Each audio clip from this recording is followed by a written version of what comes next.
അസ്സലാമലൈക്കും. അപ്പം ഞാനിന്ന് എടുക്കാൻ പോകുന്ന സബ്ജക്റ്റ് സൃഷ്ടാവും പ്രപഞ്ചവും ശരീരഘടനയും. ഇവ മൂന്നും തമ്മിൽ എവിടെയെങ്കിലും ബന്ധമുണ്ടോ എന്നുള്ളതാണ് നമുക്കിന്ന് ബൈബിളിൽ നിന്നും ഖുറാനിൽ നിന്നും മനസ്സിലാക്കാനുള്ളത്. അപ്പോൾ നമ്മൾ മനുഷ്യ ശരീരം എടുക്കുകയാണെന്നുണ്ടെങ്കിൽ നമ്മുടെ ശരീരത്തിനെ പറ്റി പൂർണ്ണ അറിവ് നമുക്കില്ല. കാരണം നമ്മൾ ഓരോ അവയവങ്ങളും എന്തായിരിക്കും അതിന് കാരണം, അതിനെ എന്തുകൊണ്ടായിരിക്കും അള്ളാഹു അങ്ങനെ ക്രിയേറ്റ് ചെയ്തത്. നമ്മളെ കണ്ണാവട്ടെ, മൂക്കാവട്ടെ, ചെവിയാവട്ടെ, നമ്മൾ ചുണ്ടാവട്ടെ, കൈകളാവട്ടെ, കാലുകളാവട്ടെ, ഇതോരും യഥാർത്ഥ സ്ഥാനത്തിലാണ്. നമുക്ക് മാത്രമല്ല എല്ലാ മനുഷ്യരിലും, അത് ക്രിസ്ത്യാനാവട്ടെ, ഹിന്ദു ആവട്ടെ, മുസ്ലിം ആവട്ടെ, ജൂതനാവട്ടെ, ഏത് മതക്കാരനായാലും ഒരേ രീതിയിലാണ്. അതിന് മൃഗങ്ങളിലാവട്ടെ രണ്ടുപേരിലും ഇതേ ഒരു രീതി അല്ലെങ്കിൽ ഇതേ ഒരു ഓർഡർ വരുന്നുണ്ട്. അപ്പം എന്തായിരിക്കും അതിന് കാരണം, അല്ലെങ്കിൽ അതിലെന്തായിരിക്കും രഹസ്യം? അപ്പോൾ അതിനെ പറ്റിയിട്ടാണ് നമ്മൾ ഇന്ന് എടുക്കാൻ പോകുന്നത്. മുന്നേ നമ്മൾ പറഞ്ഞു, ഈ പ്രപഞ്ചത്തെ മൊത്തം നിയന്ത്രിക്കുന്ന സൃഷ്ടാവിൻ്റെ ആത്മാവിൽപ്പെട്ട പ്രകാശം സ്ഥിതി ചെയ്യുന്നത് ഏറ്റവും മുകളിലാണെന്ന് നമ്മൾ ഖുറാനിൽ നിന്നും ബൈബിളിൽ നിന്നും നമ്മൾ ഹദീസിൽ നിന്നും മനസ്സിലാക്കി. അപ്പം അതേപോലെ തന്നെയാണ് മനുഷ്യ ശരീരവും. കാരണം മനുഷ്യ ശരീരത്തെ മൊത്തം നിയന്ത്രിക്കുന്ന ഹെഡ് ബ്രെയിൻ ആണെന്ന് നമ്മൾ മനസ്സിലാക്കുന്നത്. കാരണം നമ്മൾ വിരലൊന്ന് അനങ്ങണമെങ്കിൽ, കൈയൊന്ന് അനങ്ങണമെങ്കിൽ, കാലൊന്ന് അനക്കണമെങ്കിൽ നമ്മൾ ബ്രെയിന് സിഗ്നൽ കൊടുക്കണം, എന്നാലേ നമുക്ക് അനങ്ങാനോ ചെയ്യാനോ പറ്റുന്നുള്ളൂ. അപ്പോൾ അതേ രീതിയിൽ തന്നെയാണ് പ്രപഞ്ചവും കിടക്കുന്ന, സൃഷ്ടാവിൻ്റെ ഇതും നമ്മൾ പറഞ്ഞിട്ടുണ്ടായിരുന്നു. ഇനി നമ്മൾ ഖുറാനിലെയും ബൈബിളിലേക്കും പോവാം. അശംസിലെ 5, 6, 7 വചനങ്ങൾ പറയുന്നുണ്ട്. ആകാശത്തെയും അതിനെ സംവിധാനിച്ച രീതിയെ തന്നെയാണ് സത്യം. ഭൂമിയെയും അതിനെ വിസ്തൃതമാക്കിയ രീതിയെ തന്നെയാണ് സത്യം. മനുഷ്യാസ്തിത്വത്തെയും അതിനെ സംവിധാനിച്ച രീതിയെ തന്നെയാണ് സത്യം. അപ്പോൾ മനുഷ്യനെ സംവിധാനിച്ച രീതിയെ തന്നെയാണ് സത്യം. അൽ ഖിയാമത്തിലെ 14, മനുഷ്യൻ തനിക്കെതിരിൽ തന്നെ ഒരു തെളിവായിരിക്കും. അപ്പോൾ നമ്മൾ നമുക്കെതിരിൽ തന്നെ ഒരു തെളിവാണെന്നാണ് പറയുന്നത്. അപ്പോൾ എന്തോ ഒരു വലിയ രഹസ്യത്തിൻ്റെ ഒരു ഉത്തരം, അല്ലെങ്കിൽ ആ രഹസ്യത്തിൻ്റെ ഒരു ഒരു ഉത്തരമായിട്ടാണ് മനുഷ്യനെ സൃഷ്ടിച്ചെന്നതാണ് ഇവിടെ പറയുന്നത്.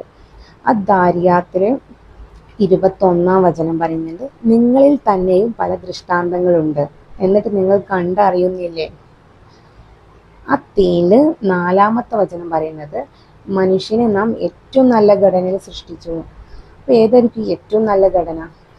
ആ റോമിൽ 30 വചനം പറയുന്നത്, സത്യത്തിന് നേരെ നിലകൊള്ളുന്നവനായിട്ട് നീ നിന്റെ മുഖത്തെ നീ മതത്തിലേക്ക് തിരിച്ച് നിർത്തുക.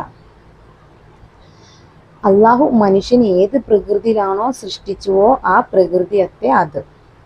അപ്പം അള്ളാഹു മനുഷ്യൻ ഏത് പ്രകൃതിയിലാണ് സൃഷ്ടിച്ചിട്ടുള്ളത്, അതേ പ്രകൃതി തന്നെയാണ് എന്ത് നമ്മുടെ മതം എന്ന് പറയുന്നത്, അള്ളാഹു എന്ന് പറയുന്ന ആ ഒരു പ്രകൃതി. കാരണം ആ ഒരു രീതിയാണ് ഇവിടെ പറയുന്നത്. അപ്പോൾ സത്യത്തിന് നേരെ നിലകൊള്ളുന്നവനായിട്ട് നീ നിന്റെ മുഖത്തെ നീ മതത്തിലേക്ക് തിരിച്ചു നിർത്തുക. അള്ളാഹു മനുഷ്യനെ ഏത് പ്രകൃതിയിലാണോ സൃഷ്ടിച്ചത് അതേ പ്രകൃതിയത്തെ അത് എന്ന് പറയുന്നുണ്ട്.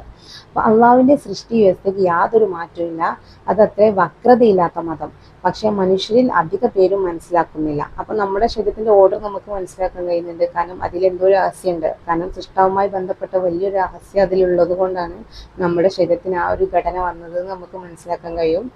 ഇനി ബൈബിളിൽ ഉൽപ്പത്തിയിൽ 1:27 പറയുന്നത്, ദൈവം തൻ്റെ സ്വരൂപത്തിൽ മനുഷ്യനെ സൃഷ്ടിച്ചു, ആണും പെണ്ണുമായിട്ട്.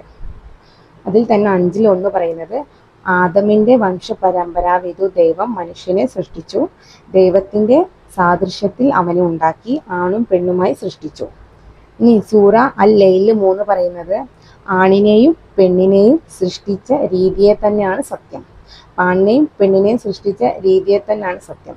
അപ്പോൾ ഈ കുറച്ച് ഹദീസും കൂടെ വരുമ്പോൾ നമ്മൾ പ്രപഞ്ചമായിട്ട് കുറച്ച് ഒരു ബന്ധമുണ്ട് നമ്മുടെ ശരീരം എന്ന് നമുക്ക് മനസ്സിലാക്കാൻ കഴിയും. അത് പൂർണ്ണമായിട്ടുള്ള അറിവ് നമ്മളിലേക്ക് എത്തിയിട്ടില്ല, എത്തുമ്പോഴേ നമുക്കത് മനസ്സിലാക്കാൻ കഴിയുള്ളൂ. പക്ഷേ ഏതാനും കുറച്ച് കാര്യങ്ങൾ മാത്രമേ നമ്മളിവിടെ പറയുന്നുള്ളൂ. ഇനി ഒരുപാട് കാര്യങ്ങൾ ഹദീസിൽ നിന്നും ബൈബിളിൽ നിന്നും ഖുറാനിലൊക്കെ നമുക്ക് ഇനിയും പറയേണ്ടതുണ്ട്. മറ്റൊരു സൂചന എന്ന് പറയുന്നത് അസ്സഫാത്തിൽ 55, 56, 57 വചനം പറയുന്നത്, സ്വർഗത്തിൽ വെച്ച് നരകത്തിലുള്ള ഒരു വ്യക്തിയെ കാണുന്ന ഒരു സന്ദർഭത്തെ പറ്റി പറയുന്നൊരു കാര്യമാണ്. അപ്പം അതൊന്ന് നമുക്ക് നോക്കാം. തുടർന്ന് ആ വക്താവ് കൂടെ ഉള്ളവരോട് പറയും, എത്തി നോക്കാൻ നിങ്ങൾ ഉദ്ദേശിക്കുന്നുണ്ടോ എന്ന്. അദ്ദേഹം എത്തി നോക്കും. അപ്പോൾ അദ്ദേഹം നരകത്തിൻ്റെ മധ്യത്തിൽ കാണും. അദ്ദേഹം അവനോട് പറയും, അള്ളാഹു തന്നെയാണ്, ഇനി എന്നെ നാശത്തിൽ അകപ്പെടുത്തുക തന്നെ ചെയ്തേക്കുമായിരുന്നു. അള്ളാഹുവിൻ്റെ അനുഗ്രഹം ഇല്ലായിരുന്നുവെങ്കിൽ ഞാനും നരകത്തിൽ ഉൾപ്പെടുമായിരുന്നു എന്ന്. അപ്പോൾ സ്വർഗത്തിൽ വെച്ച് നരകത്തിൻ്റെ മധ്യത്തിലുള്ള വ്യക്തിയെ അവിടെ കാണുന്ന ഒരു കാര്യമാണ് പറയുന്നത്. അപ്പോൾ സ്വർഗവും നരകവും തമ്മിൽ ഫേസ് ടു ഫേസ് എന്ന പോലെ ആണോ, ഇനി എന്തായാലും കാണാൻ കഴിയുമെന്ന് പറയുമ്പോൾ അത്രയും അടുത്തടുത്തായിട്ടാണ് ഇത് കേന്ദ്രീകരിച്ചിട്ടുള്ളത് നമുക്ക് മനസ്സിലാക്കാൻ കഴിയും. കാരണം നരകത്തിൻ്റെ മധ്യത്തിലുള്ള ആളെ സ്വർഗത്തിലെ വ്യക്തി കാണുന്നുണ്ടെങ്കിൽ അപ്പോൾ തമ്മിൽ വലിയ അകലില്ല എന്നാണ്. അപ്പോൾ മനുഷ്യ ശരീരത്തിൽ അതിൻ്റെ എന്തെങ്കിലും തെളിവുണ്ടോ എന്ന് നിങ്ങളൊന്ന് ചിന്തിച്ച് നോക്കുക. കാരണം അള്ളാഹുവിൻ്റെ സിംഹാസനത്തിന് ശേഷമാണ് സ്വർഗം നരകം വരുന്നുണ്ട് എന്നുള്ളത് നമുക്ക് ഹദീസിൽ നിന്നും മറ്റുള്ള ഖുറാനിൽ നമുക്ക് മനസ്സിലാക്കിയിട്ടുണ്ട്. ഇനി മറ്റൊരു ഖുറാൻ വചനം തക്വീറിൽ 11, 12, 13 പറയുന്നുണ്ട്. ഉപരിലോക മറ നീക്കി കാണിക്കുകയും ജ്വലിക്കുന്ന നരകം ആളി കത്തിക്കപ്പെടുകയും സ്വർഗം അടുത്ത് കൊണ്ടുവരപ്പെടുകയും ചെയ്യുമ്പോൾ. അപ്പോൾ ഉപരിലോക മറ നീക്കി കാണിക്കുമ്പോഴാണ്, ഏറ്റവും മുകളിലാണ് പറയുന്നത്. സ്വർഗവും നരകവും അടുത്തായിട്ട് തന്നെയാണ് ഇവിടെയും പറയുന്നത്. അപ്പോൾ ഇതിലൊക്കെ ഒരുപാട് രഹസ്യങ്ങൾ ഒളിഞ്ഞടക്കുന്നുണ്ട്. അപ്പോൾ അത് കുറേയൊക്കെ നമ്മൾ ചിന്തിച്ച് മനസ്സിലാക്കുക. പിന്നെ ഒരുപാട് കാര്യങ്ങൾ നമുക്ക് ഇനിയും ഹദീസിൽ നിന്നും ഖുറാനിലും ബൈബിളിൽ നിന്നൊക്കെ നമുക്ക് കൊണ്ടുവരേണ്ടതുണ്ട്. അപ്പോൾ എൻ്റെ ക്ലാസ് നിങ്ങൾ കണ്ടിന്യൂസ് ആയിട്ട് തന്നെ കേൾക്കുക. അപ്പോൾ നിങ്ങൾക്ക് ഇതിനെപ്പറ്റി മനസ്സിലാവും. പിന്നെ എൻ്റെ ഭാഗത്ത് എന്തെങ്കിലും തെറ്റുകൾ സംഭവിക്കുന്നുണ്ടെങ്കിൽ ഞാൻ മാപ്പ് ചോദിക്കുന്നു, എനിക്കത് തിരുത്തി തരണം. പിന്നെ എൻ്റെ വീഡിയോ നിങ്ങൾ പരമാവധി മറ്റുള്ളവർക്കൂടെ ഷെയർ ചെയ്യുക. അപ്പോൾ അസ്സലാമു അലൈക്കും. നിങ്ങളുടെ കമൻറ്റ്